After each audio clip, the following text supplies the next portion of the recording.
Shalom everyone. I am Sarita, a student of the Holy Torah at ACTC Seminary.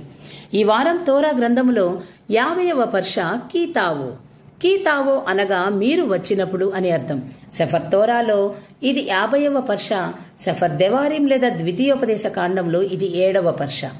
ఈ పర్ష యొక్క 7వ అలియా వాక్య భాగములు సెఫర్ దేవారిం లేదా ద్వితీయోపదేశ కాండము 29వ అధ్యాయము 1 నుండి 8 వచనముల వరకు.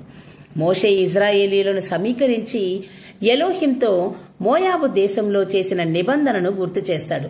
ఇది హోరేబులో అనగా సీనాయిలో చేసిన నిబంధనకు అదనంగా ఉంది.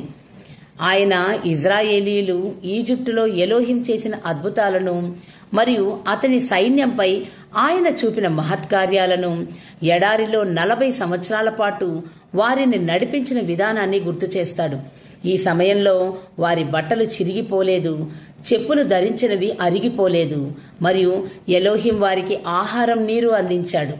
అలాగే సీహోను మరియు ఓగు అనే అమోరియ రాజులను ఓడించి వారి భూమిని ఇజ్రాయేలీలకు ఇచ్చాడు.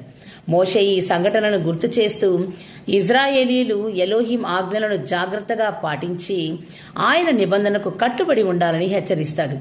ఈ భాగం ఎలోహింతో నిబంధన యొక్క నిరంతర ఆయన రక్షణ మరియు సంరక్షణ యొక్క చరిత్రను గుర్తు చేయడం మరియు విధేయత యొక్క ప్రాముఖ్యతను నొక్కి చెబుతుంది. ప్రియులారా, ఇలాంటి మరిన్ని తోరా పాఠాలను తెలుసుకోవడానికి మా యూట్యూబ్ ఛానల్ను సబ్స్క్రైబ్ చేయండి. షలోమ్ లెహిత్రోత్.